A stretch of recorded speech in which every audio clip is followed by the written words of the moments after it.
महाराष्ट्र ही संतांची कर्मभूमी. इथे वारकरी संप्रदाय रुजला आणि बहरला.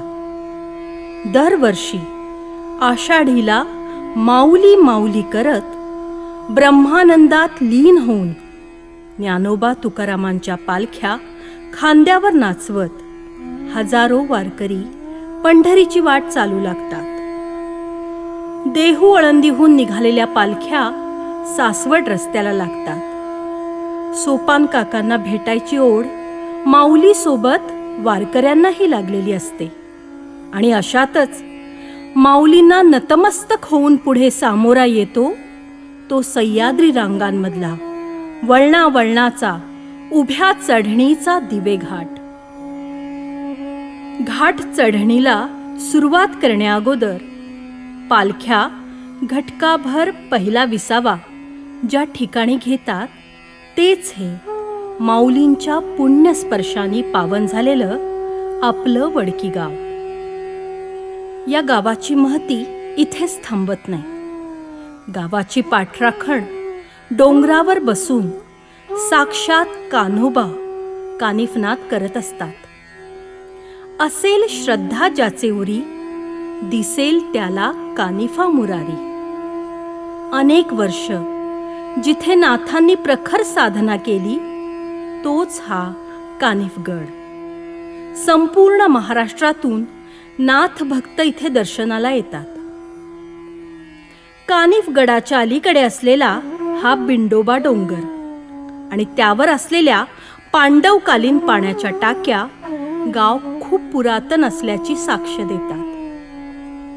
तर गावाच्या हिरव्या कोंदणात चमकणारा निळाशार मस्तानी तलाव त्याची नोंद इतिहासाच्या पुस्तकात दिमाखाने करतो. इसवी सन 1720 मध्ये श्रीमंत थोरले बाजीराव पेशवे यांनी त्यांची पत्नी आणि छत्रसाल राजाची कन्या मस्तानी बाईसाहेबांसाठी बांधलेला हा मस्तानी तलाव त्या दोघांच्या अजरामर प्रेमाचं प्रतीक आहे. चारी बाजूला असलेली तटबंदी, काठावर असलेली शिव आणि गणेश मंदिरे तलावाच्या सौंदर्यात भर घालतात. असं हे पौराणिक ऐतिहासिक वडकी गाव पुण्यापासून अवघ्या 21 किलोमीटर अंतरावर सासवड रस्त्याला लागून आहे.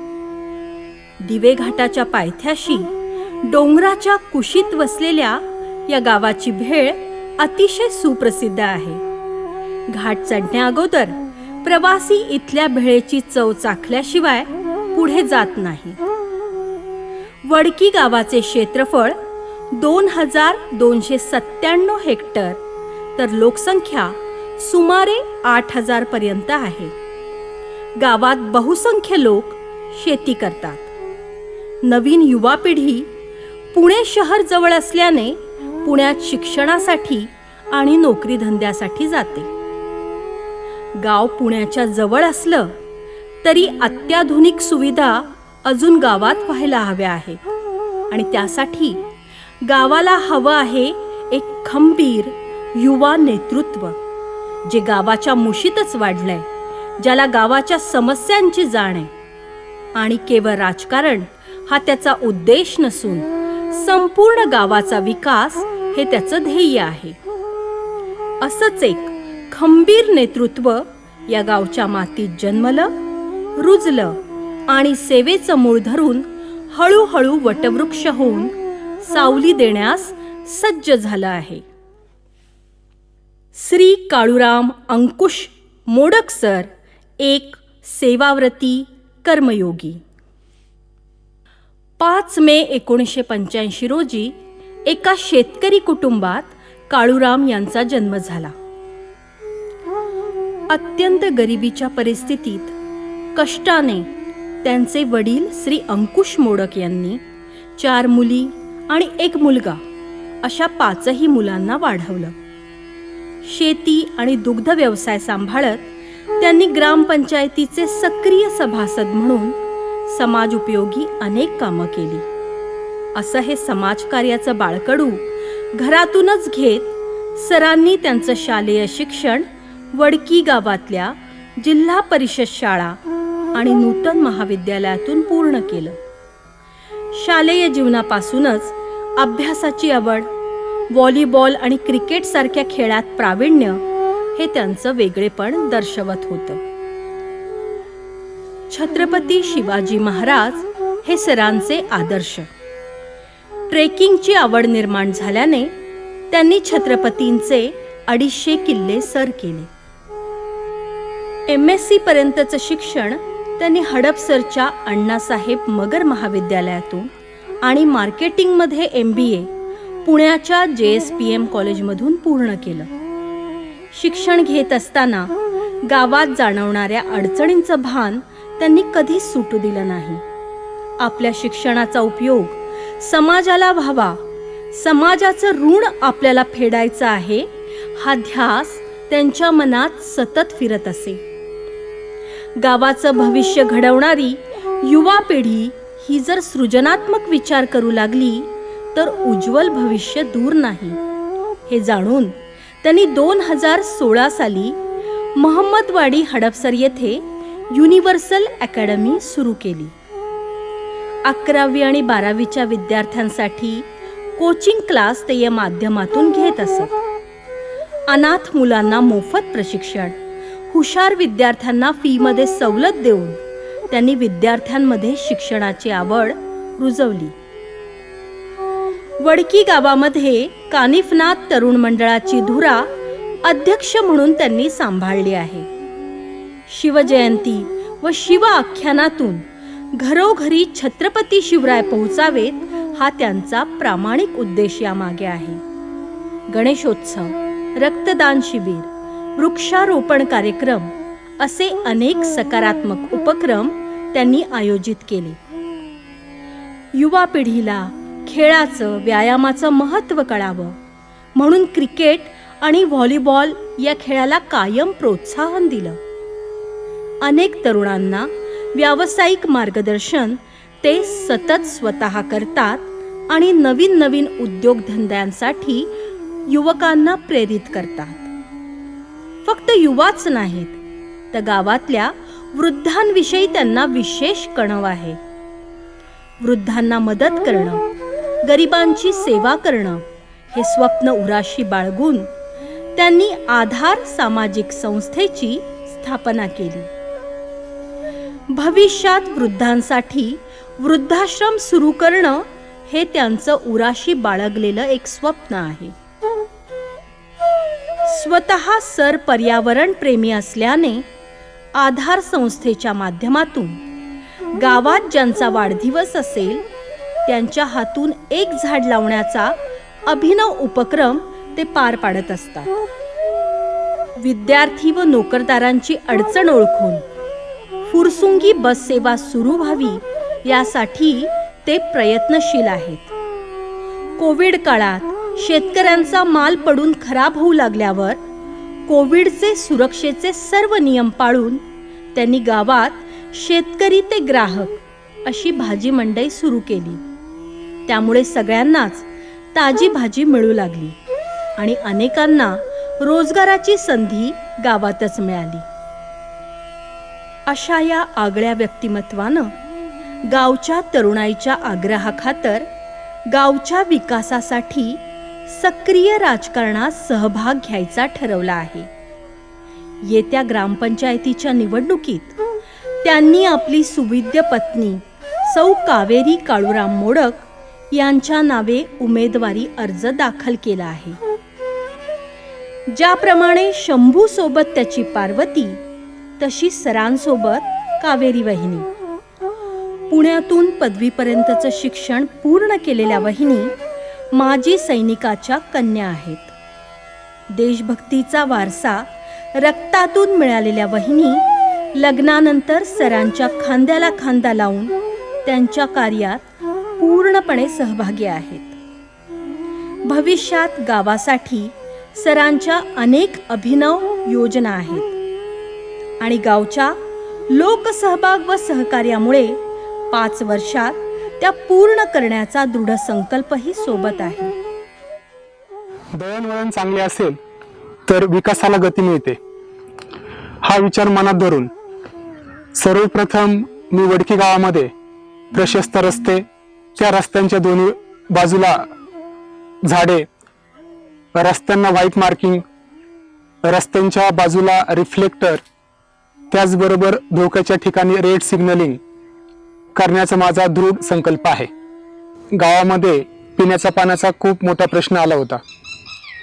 असा प्रश्न आपल्या येणाऱ्या पिढीला येऊ नये म्हणून गावामध्ये लोकसहभागातून जलसंधारण, ओढा खोलीकरण, ओढ्याच्या विविध अंतरावर विविध ठिकाणी खाली खड्डे करणे, रेन हार्वेस्टिंग याच्या माध्यमातून गावातील भूजल पातळी वाढवण्याचा प्रयत्न करेल आणि असा प्रश्न गावात परत उद्भवू नये याचा मी प्रयत्न करेल.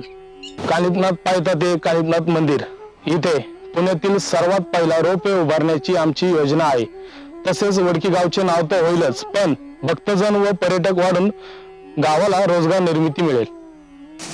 शरीर आणि मन स्वस्थ राहावे, गावकरी रोगमुक्त व्हावेत म्हणून गावकऱ्यांसाठी मोफत योगासन वर्ग सुरू करण्याची आपली योजना आहे.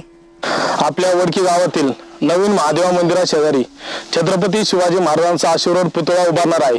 त्या पुतळ्या शेजारी एक भव्य दिवा असा भगवा ध्वज फडकवण्याचं आमचं ध्येय आहे. ते भगवा ध्वज फडकवण्यासाठी आपल्या सर्वांच्या सहकार्याची आम्हाला गरज आहे.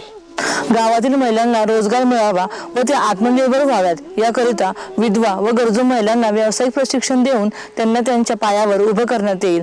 यासाठी मी स्वतः महिला बचत गट सदस्य असल्या कारणाने माझा या कार्यात विशेष सहभाग राहील. गावातील प्रसिद्ध असलेला ऐतिहासिक मस्तानी तलाव, या तलावाचे सुशोभीकरण करून त्या तलावाच्या बाजूला वृक्षारोपण करून त्याचबरोबर त्या तलावाची तटबंदीची दुरुस्ती करून पर्यटकांना आकर्षित करण्याचा प्रयत्न करणार आहे. दुसरी नवीन संकल्पना म्हणजे या ठिकाणी आपण ऐतिहासिक जिवंत देखावे लेझर आणि साऊंड शोच्या माध्यमातून तयार करून या ठिकाणी आपण पर्यटकांना आकर्षित करणार आहोत. या माध्यमातून गावातील नवयुवकांना रोजगाराची संधी मिळणार आहे. आपण दवाखान्यामध्ये जातो, पण असा विचार करा जर दवाखाना आपल्या वाड्यावस्त्याने आला तर. याच माध्यमातून ॲम्ब्युलन्सद्वारे डॉक्टर, नर्स आपल्या प्रत्येक वाडी वस्तीवर जाऊन तेथे रुग्णांची सेवा करणार व ती सेवा समाजसेवेस अर्पण करणार आणि ही पूर्ण सेवा मोफत असून त्याचा उपयोग गोरगरिबांना, वृद्धांना होणार असा मी दृढ संकल्प मनामध्ये केलेला आहे. गावामध्ये सुशोभीकरणासाठी लहान मुलांसाठी सुंदर अशी खेळणी, कारंजे तयार करून गावाचं रूप पालटण्याचा प्रयत्न करणार आहे. त्याचबरोबर गावातील प्रत्येक मुलाला शिक्षण भेटावं व ते हायटेक डिजिटल असावं यासाठी वाबळेवाडीच्या धर्तीवर जिल्हा परिषद शाळेची मी पुनर्निर्मिती करण्याचा प्रयत्न करणार आहे. आजच्या इंटरनेटच्या जमान्यामध्ये गावाकडची मुलंही मागे राहू नये म्हणून प्रत्येक वाडी वस्तीवर वायफाय देण्याचा प्रयत्न मी या ठिकाणी आपल्यासमोर करणार आहे. गावातील मध्यवर्ती भागात एक डिजिटल बोर्ड बसवून त्या बोर्डद्वारे गावकऱ्यांना शुभेच्छा, त्याचबरोबर आपल्या घरी जो कार्यक्रम आहे त्याचे आमंत्रण, त्याचबरोबर दुःखद घटना ह्या सगळ्या देण्यासाठी गावच्या मध्यवर्ती भागामध्ये तो बोर्ड बसवण्यात येईल. एकदम नाममात्र शुल्कामध्ये त्याची प्रसिद्धी आपण या ठिकाणी गावच्या मध्यवर्ती भागामध्ये करणार आहोत. गावामध्ये रस्ते, दिवे, पाणी याचा काही प्रश्न असेल, तो प्रश्न किंवा काही समस्या असेल, ती समस्या ग्रामपंचायतीकडे घेऊन येताना कसल्या प्रकारचे लिखित स्वरूपात घेऊन न येता तुम्हाला ग्रामपंचायतीकडून एक व्हॉट्सअप नंबर दिला जाईल. त्याद्वारे ती समस्या आपण ग्रामपंचायतपर्यंत पोहोचू शकता आणि त्या समस्येचं, त्या तक्रारीचं निवारण येणाऱ्या 48 तासामध्ये केलं जाईल आणि तसं तुम्हाला पोचपावती त्या ठिकाणी व्हॉट्सअपवर दिली जाईल. गावामध्ये कचऱ्याची खूप मोठी समस्या आहे. ही समस्या सोडवण्यासाठी गावामध्ये आपण कचऱ्याचं वर्गीकरण करून कचऱ्याचं जागेवरच चॉपिंग करून शेतकऱ्यांच्या बांधावर शेतामध्ये खड्डे करून त्या ठिकाणी आपण तो कचरा बुजवणार आहोत. सर्वप्रथम जो नागरिक कचरा आपल्याकडे जमा करेल त्याचं वर्गीकरण केलं जाईल. त्यानंतर त्या कचऱ्याचं छोट्या छोट्या तुकड्यांमध्ये रूपांतर केलं जाईल. शेतकरी आपल्या शेतामध्ये जो काही खड्डा केलेला आहे त्या खड्ड्यामध्ये जाऊन ग्रामपंचायतीचे कर्मचारी तो चॉपिंग केलेला कचरा टाकतील आणि कचऱ्याच्या वर 2 ते 3 फुटाचा मुरम किंवा मातीचा थर देऊन 1 किंवा 2 महिन्यामध्ये त्या कचऱ्याचं कन्व्हर्जन हे सेंद्रिय खतामध्ये होईल व ते खत शेतकरी आपल्या शेतामध्ये वापरू शकतात.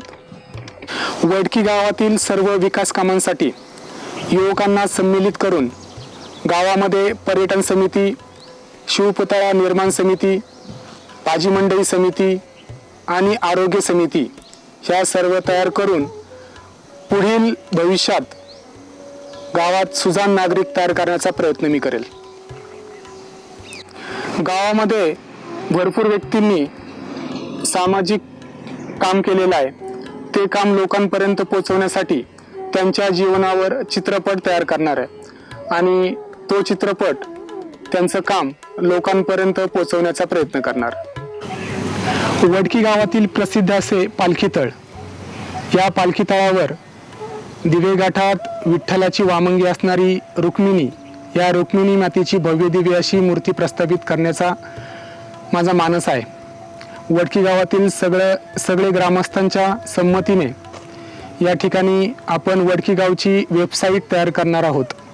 त्या वेबसाईटच्या माध्यमातून वडकी गावातील सर्व पर्यटन स्थळ महाराष्ट्रात नव्हे जगाच्या प्रत्येक कानाकोपऱ्यात जातील व पर्यटकांची संख्या वाढेल. त्याचबरोबर पर्यटकांसाठी गावामध्ये विविध ठिकाणी सेल्फी पॉईंट आपण तयार करणार आहोत. त्या दृष्टिकोनातून विविध लोकेशनची पाहणी करून त्या ठिकाणी त्याचं काम सुरू करण्यात येईल. त्याचबरोबर या वेबसाईटच्या माध्यमातून आपल्या गावामध्ये शंभू महादेव मंदिराचे काम चालू आहे. त्याचबरोबर छत्रपतींचे अश्वारूढ पुतळा या ठिकाणी गावामध्ये बसवणार आहोत. त्याचबरोबर गावातील विविध विकास कामे आपल्याला करायची आहे. यासाठी लागणारा निधी या वेबसाईट थ्रू आपण डोनेशनच्या माध्यमातून आपण लोकांकडून मागवणार आहोत. आणि जो काही निधी येईल तो पूर्ण निधी गावाच्या विकास कामासाठी, शंभू महादेवाच्या मंदिरासाठी, त्याचबरोबर छत्रपतींच्या अश्वारूढ पुतळ्यासाठी खर्च केला जाईल. कृषी पर्यटनाच्या माध्यमातून शहरी लोकांना एक दिवस गावाकडच्या वातावरणाचा अनुभव मिळावा यासाठी गावामध्ये कृषी पर्यटन केंद्र सुरू करणार आणि त्याद्वारे गावातील प्रसिद्ध भेळ आणि सीताफळ यांना मोठी बाजारपेठ गावामध्येच उपलब्ध करून देणार.